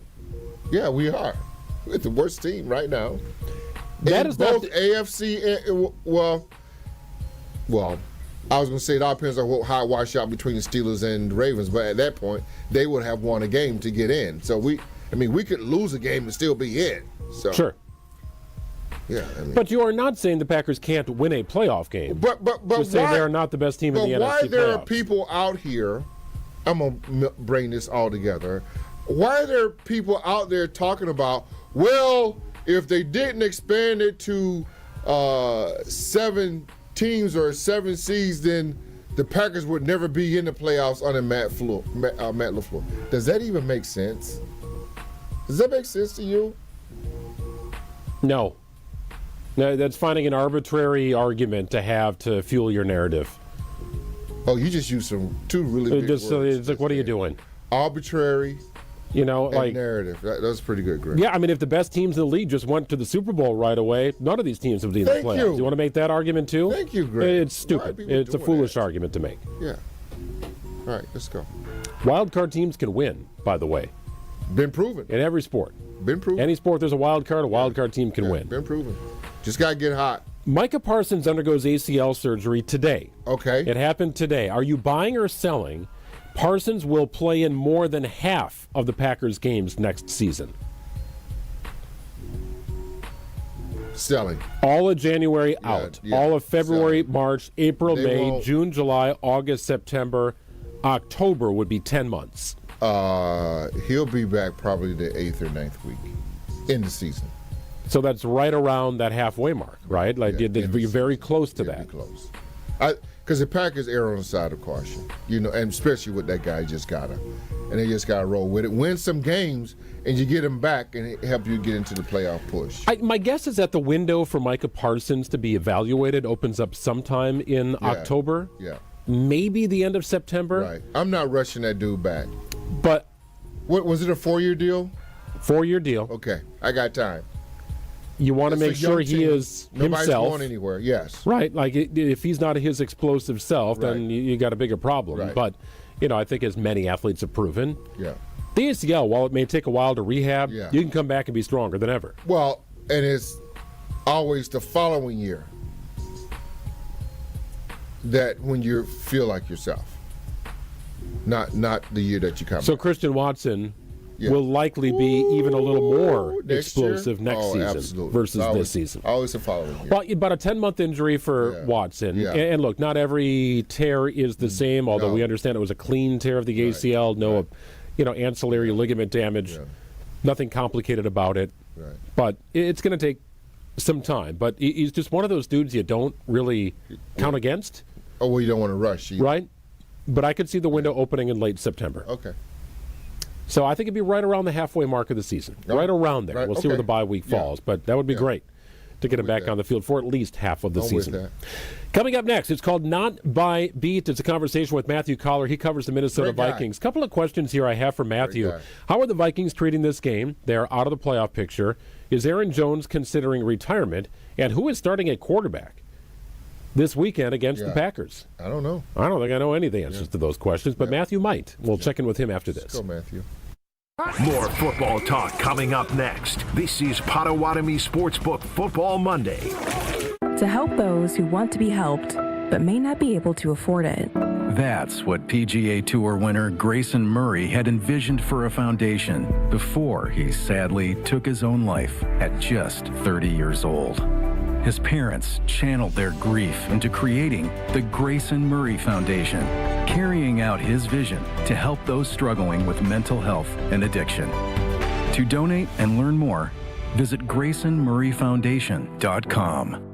As the year winds down, we all pause to take stock of where we've been and where we want to go next. If finishing your degree has been on your mind, this could be your moment. At Lakeland University, education fits real life with flexible evening and online classes, credit for your work and life experiences, and multiple start dates so you don't have to wait. Earn your degree 100% online, close to home at one of our 6 Wisconsin centers, or on our residential campus in Sheboygan County. This next year, invest in what matters most. You. Lakeland University. Experience it your way. Looking up at the Marquette banners, brought to you by Saganiac Planning. Number 15 retired in honor of Butch Lee. He finished in 78, and the number retired the next season. It's hard to believe that any player could ever equal what Butch Lee did at Marquette. Part of the national championship team in 77, and the Final Four MVP, and the next season, the consensus National Player of the Year. So much success, it's not necessary to bring up any statistics. Number 15, Butch Lee, did everything. Running a business means taking care of your team and your bottom line. For over 50 years, Saganiac Planning has helped small businesses build smarter, more affordable medical and employee benefit plans. From health insurance to customized coverage options, our experts make it simple to protect your people and your future. Saganiac Planning, your partner in planning confidence. Visit SaganiacPlanning.com or call John Saganiac Jr. today to get started. 262-783-6161. You've noticed a change in your teen. They seem distant, and you wonder if it's the usual ups and downs or something deeper, like substance use or mental health struggles. If you're worried, why wait to reach out? Hazelden Betty Ford offers specialized care for teens and young adults, plus support for families. Call 1-855-489-2383 or visit WeGotYou.org, because love doesn't wait for a crisis, and change starts when you do. Sponsored by Hazelden Betty Ford Foundation. There's nothing like Milwaukee Bucks basketball at Fiserv Forum.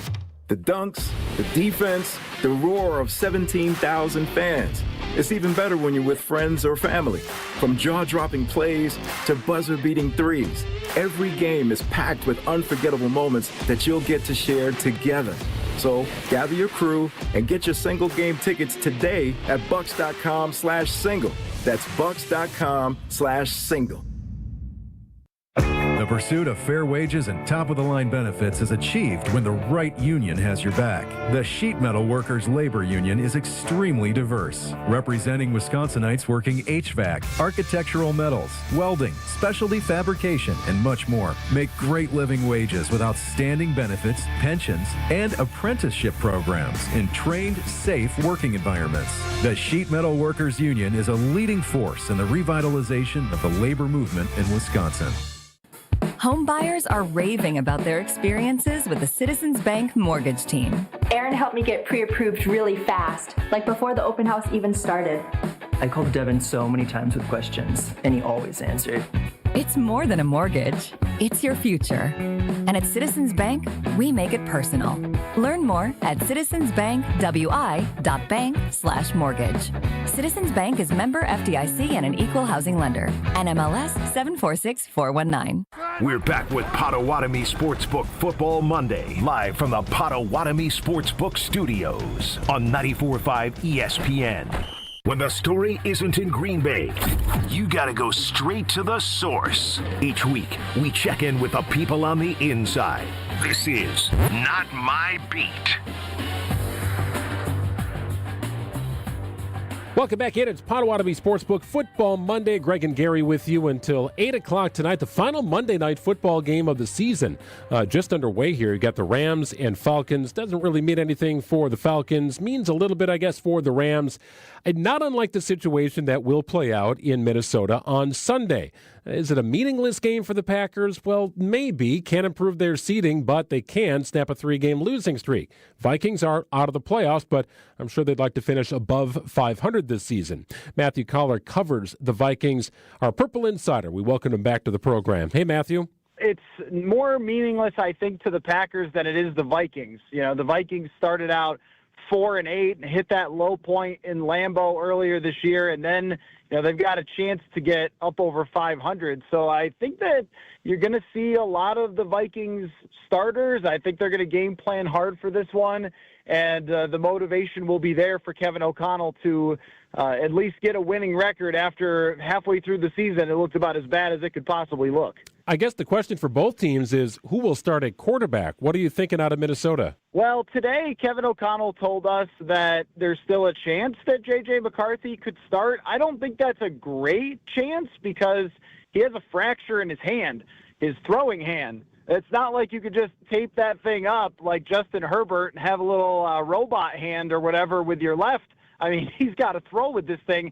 So they talked about, the swelling's gone down, and they're going to hope he, quote, progresses throughout the week. And, Kevin O'Connell did say he would love to get one more look at J.J. McCarthy, and they need as big of a sample size as possible because they're going into this offseason with some major questions here. I mean, J.J. McCarthy, there's a pretty good case that he was the worst quarterback in the entire National Football League this year, and the only games where he's really shown some progress were against 3 of the worst defenses in the NFL in Dallas and Washington and the New York Giants.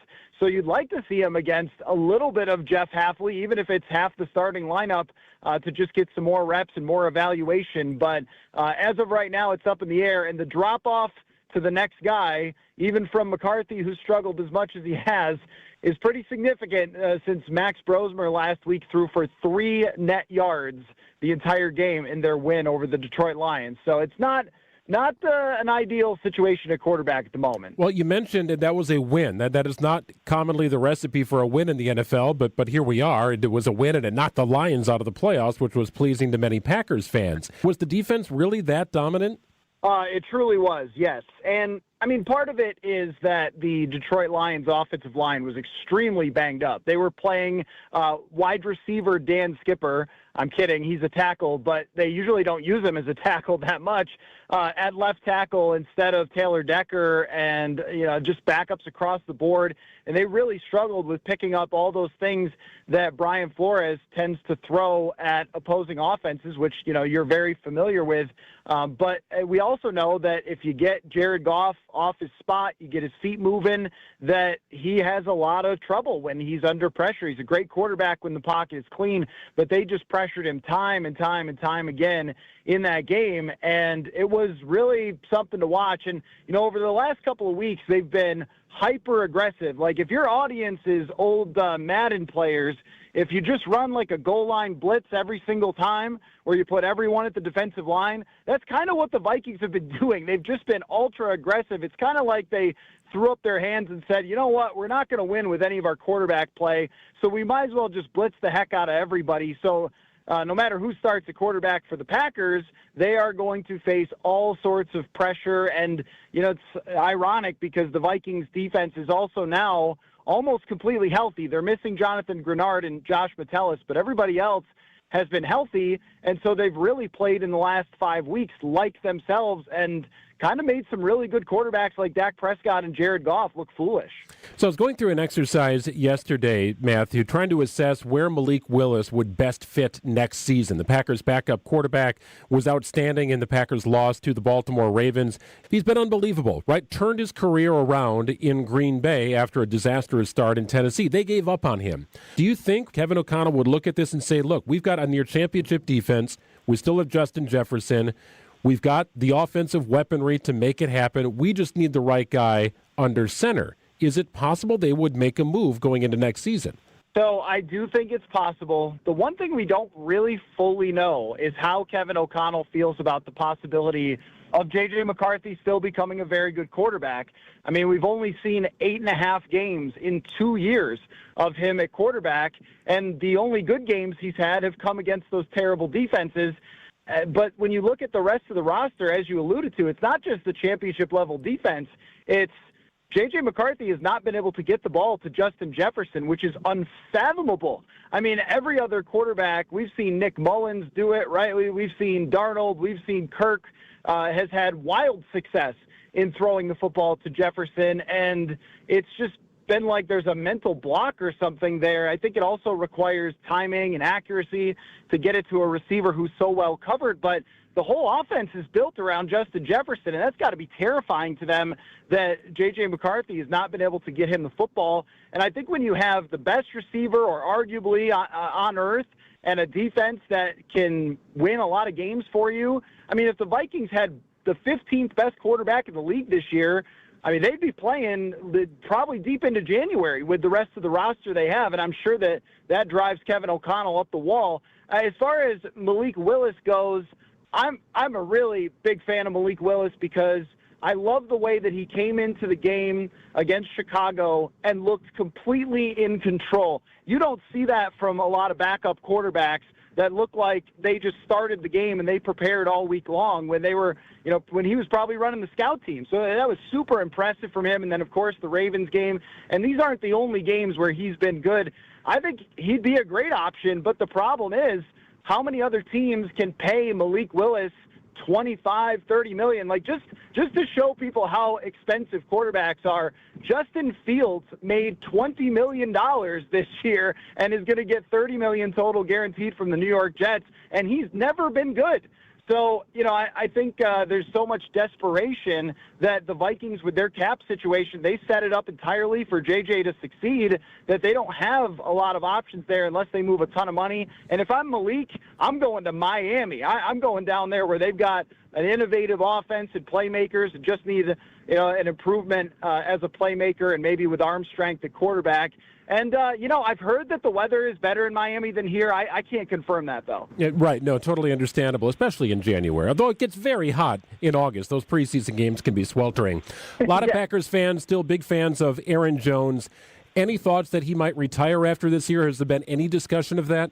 He has not talked about that or shown any indication that he wants to. And, for my money, I think Aaron Jones has still played really well this year. He had the hamstring injury earlier this season, which was really kind of crushing for the Vikings offense because they rely on him so much in the pass protection and the passing game. And that's just not who Jordan Mason is. He's much more of a pounding type of running back. But since he's come back, I mean, he's, as he always does, had to fight through some things, but he's played really well overall. Still breaks off explosive runs from time to time, still can catch the ball extremely well. It doesn't look like a guy to me that's on the edge of retirement, and he is under contract through next season, so I'm expecting him to come back unless I'd be really surprised. I also think just getting to know Aaron over the last 2 years, which, reporters would rarely tell you it's an honor to get to know somebody, but for Aaron Jones, it really is. To watch him operate and see the way that he leads this team. I think he's a guy that they're going to have to drag his carcass off the field at the end of the day. I just think he loves football that much. So I am expecting him to come back. It's for the Vikings. They just need their offensive line to be healthy, and I think that they will run the ball better next year. But I don't think it was Aaron's fault that the running game was still, somewhat ineffective. Kickoff at noon from U.S. Bank Stadium on Sunday. Packers and Vikings rounding out the regular season. Always good to catch up with Matthew Collar, Purple Insider, covering the Minnesota Vikings. Good stuff, Matthew. Happy New Year. Yeah, Happy New Year to you. Thanks so much for having me. More football talk coming up next. This is Potawatomi Sportsbook Football Monday. On this show, it's always football season. So now Jeff Hafley's going to have to get more creative. Everybody will have to bow up and do things. And the main guy is Jordan Love. Wilde and Tausch, presented by Pella Windows and Doors of Wisconsin. This went from a defensive-led team to now Jordan Love. Put him on your back. You're going to have to get the cape out. Weekdays from 9 to noon on 94.5 ESPN, ESPN Milwaukee's YouTube channel, and the ESPN Wisconsin app. Can you feel it?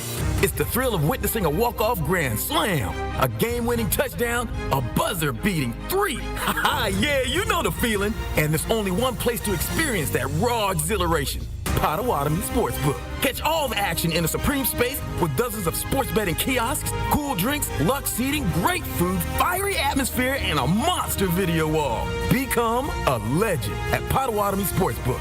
More info online. Must be 21 to enter casino. From the biggest plays on the court to the comments made in the locker room after. An in-depth recap of every Bucs game. In 6 minutes. No more? No less. Bucs in 6 on the Bucs Plus Audio Network. If you missed any of the game or just want to relive the biggest moments, Bucs in 6 provides game recaps every morning after. Hear the high-flying dunks from Giannis or the deep threes from Miles Turner. And catch the comments post-game about what happened on the court. Bucs in 6 on the Bucs Plus Audio Network. Find it now on Bucs.com/plus or on Spotify, Apple, or wherever you get your podcasts. It pretty much hurt doing anything. I couldn't ride a bicycle. You don't have your life because you don't have your mobility. So when Patrick heard about QC Kinetics and their non-invasive regenerative treatments for pain, no waiting, he called them immediately. There's no downtime. There's no rehab. That was the tipping point for me. I didn't have to take any drugs. I didn't have to rehab. Before considering surgery, check out QC Kinetics' all-natural treatment options that restore and repair damaged joint tissue in your knees, hips, shoulders, and back. If you have knee replacement surgery, and then the knee is not yours, and there's no guarantee that that's going to be successful. QC Kinetics. Patients around the country are raving about the results. They're getting back their mobility, taking back their lives with no downtime, no drugs, and no surgery. Don't wait. Call QC Kinetics today for your complimentary consultation. Call QC Kinetics, 414-240-2298. That's 414-240-2298. 414-240-2298. Tito's Handmade Vodka is America's favorite vodka for a reason. From the first legal distillery in Texas, Tito's is 6 times distilled till it's just right, and naturally gluten-free, making it a high-quality spirit that mixes with just about anything, from the smoothest martinis to the best Bloody Marys. Tito's is known for giving back, teaming up with nonprofits to serve its communities and do good for dogs. Make your next cocktail with Tito's. Distilled and bottled by 5th Generation Inc., Austin, Texas. 40% alcohol by volume. Savor responsibly. It's ESPN Wisconsin's Game Night, so for Events by Design. Events like appreciation parties and retreats can go a long way towards boosting morale and retaining top talent. Events by Design is your go-to creative partner for employee events that truly make an impact. They help leaders retain top talent by making their people feel seen, valued, and celebrated. The creative team at Events by Design does all the planning and production, making sure things not only look great, but also work. Make a smart investment in your culture today. Search online, Events by Design. They design, you party. Game days are here, and your car needs to look as ready as you do. Before you hit the stadium, surf to Tsunami Express Car Wash, the ultimate pre-game stop to roll in clean and confident. Our state-of-the-art tunnels treat, clean, protect, and dry every car to perfection. With 7 Milwaukee area locations, including our newest in New Berlin, we are wherever you need us. Sign up online, and your first wash is absolutely free. That's a $25 value on the house. Claim your free wash today at TsunamiExpress.com. Tsunami Express Car Wash. Wash, chill, repeat. We're back with Potawatomi Sportsbook Football Monday, live from the Potawatomi Sportsbook Studios on 94.5 ESPN.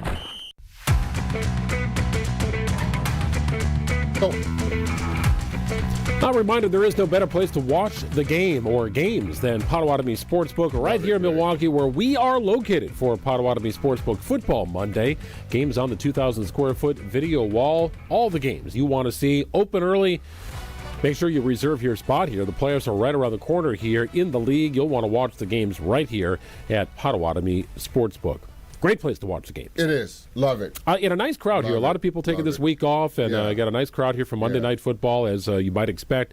You've got college football heating up again on New Year's Day. Yes. So all sorts of great reasons to get down here. The food, the drinks, though, Greg. Come on. Oh, lights out. Lights out. You'll have a great time here. Book your stay. Everything. Here at Potawatomi. And your stay. By the time we get to the end of next weekend, we will understand the full picture here of the seeds, the schedule, everything we need to know about round 1 of the playoffs in the NFL. Still a little bit of drama and some questions. There's playing for seeding, right, with the Bears and Eagles and even the Rams tonight who are losing to the Atlanta Falcons. One team will be in, one will be out in the AFC with the Steelers taking on the Baltimore Ravens. Right. One team, either Seattle or San Francisco, will win the NFC West. The other will plummet to a 5 or 6 seed in the NFC playoff picture, which is kind of crazy to think about. But we know the teams. We know the teams in the NFC, all of them. Right. Got one question in the AFC. I wanted to go through and see if we could power rank the teams in the NFC. Curious to know where you've got some of these teams ranked. You want to do it? Yeah, let's go. You have music or no? Fire up, Will. Let's go, Will.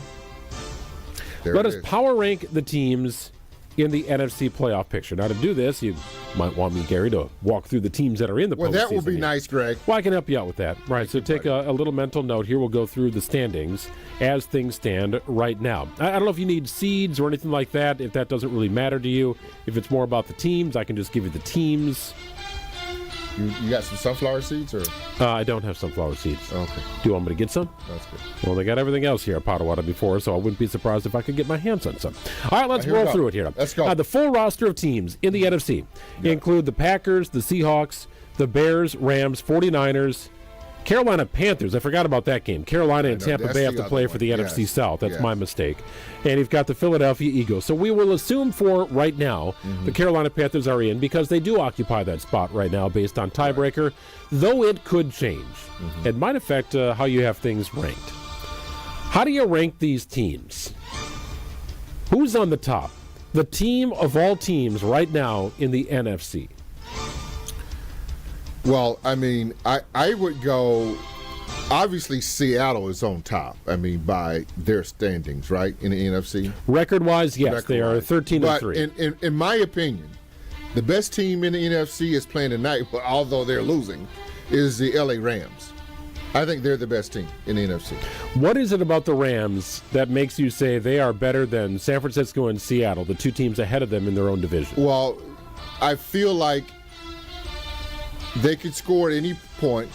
They've got the best 2 receivers. They got a great running back, and they have a defense good enough to get off the field and to get some stops. Will they give us some points? Yes, but they have proven that they can get off the field and cause problems for opposing quarterbacks. So I mean that's why I would go with them. And I love McVay and what he does. Devontae Adams, Puka Nacua. I mean they've got a lot of weapons like right now. Can I give you my second team? Please. Second team, and this may surprise some people, and you talked a little bit about them early on. Don't look now, friends, but I kind of like the Philadelphia Eagles right now. I know there's been a lot of stuff going on around them, this, that, and the other. Greg, are they 11-5? Where are they at? Yeah, through it all, it's been a weird year. They started off 4-0, then they lost 2, then they won 4, lost 3. We talked about that earlier. It's kind of a strange way to arrive at 11-5. And I'm not throwing the baby out with the bathwater. Is that what they call that? I think you hit that right on the head. Yeah, I'm not doing that. So give me the Eagles. They're at number 2. Well, they've got the have been there before thing going on too. Yeah. These are still the defending champions in the NFL. Yeah. At 3, let me go with, and this is where I have a problem. I don't know if I fully trust Sam Darnold, but at 3, I'm going to go with the Seattle Seahawks. God, it's a hard place to play too. If they get that number 1 seed, and nothing easy about going to Seattle to win a game. It is. It's tough. But I'm going to go with them at 3. At 4, I'm going to go with, may shock some people, but the 49ers. I just think, now, you can score a lot of points on them, but I like Robert Saleh. Shanahan can scheme with the best of them. So I love what he's been able to do. If McCaffrey is healthy, he's probably the MVP of the league, besides Bijan Robinson, because he's really good for Atlanta. But needless to say, I like the 49ers at that spot. Where am I at? Number 5? That is 4. So, so you've got the Bears, Panthers, and Packers left over. Give me the Bears. That was a shootout last night, wasn't it? of epic proportion. I usually doze off late in the fourth quarter of the Didn't Sunday doze night off game. on that No, one. I was wide awake. I couldn't Wide fall asleep awake. after that game. Wide awake. Wide awake. And the Bears, I feel like offensively, can do it to you in a lot of different ways. But they got these rookie guys. Where's Matthew Golden? I mean, the Bears got two rookie receivers doing something. We got no, but they're beating you in a lot of different ways. A lot of different guys are stepping up. I don't know. This may be their year. They got the two tight end formation.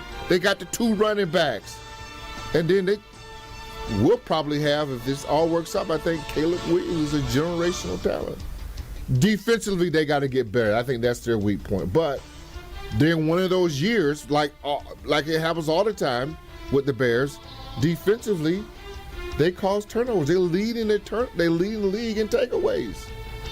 I don't know if it's by accident or whatever. They're doing it. Yeah, it's a weird one for me every year because they give up a ton of points, a lot of yards, but they get takeaways. It doesn't seem like the same teams are at the top of the turnover differential year after year. Right. And the Bears have popped in, and then I don't know. It's a weird thing to say, but some will say, "Oh, turnovers are contagious." It's well, really? Well, apparently for the Bears, they are. Did you watch they're the all beginning over of the game? Right? That's great. Yeah, pick six kind of kicks and things off. And what'd you say? Here we go again. That's the Bears. Right? That's how they've done it. But then they give up so many huge chunk plays. They do. Right? They do. But you're sitting on your seat and you're asking yourself, they're probably going to get another turnover. You're just and waiting certainly for the offense is hot enough to score another touchdown. Yes, right. So you're waiting for it. So that's them. So I'm going with them there. So now you got the Panthers and Packers. Give me the over. Packers, obviously. And my mama. By the way, shout out to my mom. She's in the hospital and she's doing much better. And she's in a rehab facility, so she's doing much better. She passed a blood clot here about a week ago, so I gotta get home here shortly. But my mama goes, Gary, can the Packers win? Can they beat the Ravens? I said, Mom, they so sometime. She goes, what you mean by that? Sometimes they will, sometimes they won't. It's just the team. Look who they lost to, Greg. Panthers, which proved out to be a pretty good team, but the Browns, right? I mean, they have lost to teams that you know that they should beat. So it's a team that irritates you, but it's a team that show you when they're on, they can play well, but you don't know which team's going to show up. So to me, I got the Packers is at 6, and then at number 7 would be the Panthers. It would have been the Buccaneers, but they've had a weird season too. I think the Panthers are better than the Buccaneers. I don't know. I can't figure that team out. I mean, that team has got weapons back and seems to be going backwards on offense somehow. Yeah. It's been kind of a strange year for them. I had high hopes for, well, not high hopes. I had a high regard for the Buccaneers going into the season. I think along with the Rams, did. and I believed in the 49ers. Yeah.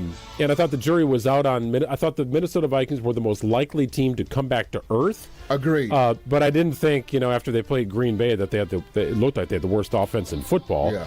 And then they rebounded a little bit. Right. Found a little success. Agreed. Mainly with their defense, Right. but they had some offensive performances that were interesting. Yeah. Well, there you go. I mean, that's the list, man. That's what you got. Mm-hmm. So there is a little more drama in the NFC than I let on with the Buccaneers-Panthers game. Schedule makers doing a fine job once again. Oh, my goodness. Right? They've got it down to these 2 games. One in the NFC.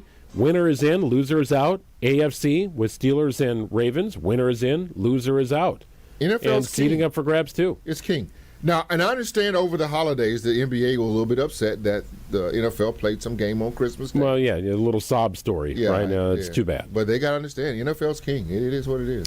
All you got to know is this about who is king and who is not. Okay. The NBA goes out of its way to find star talent to be on the floor. Mm-hmm. Big markets, big stars of the NBA. The brightest of the bright as a regular season game. Yep.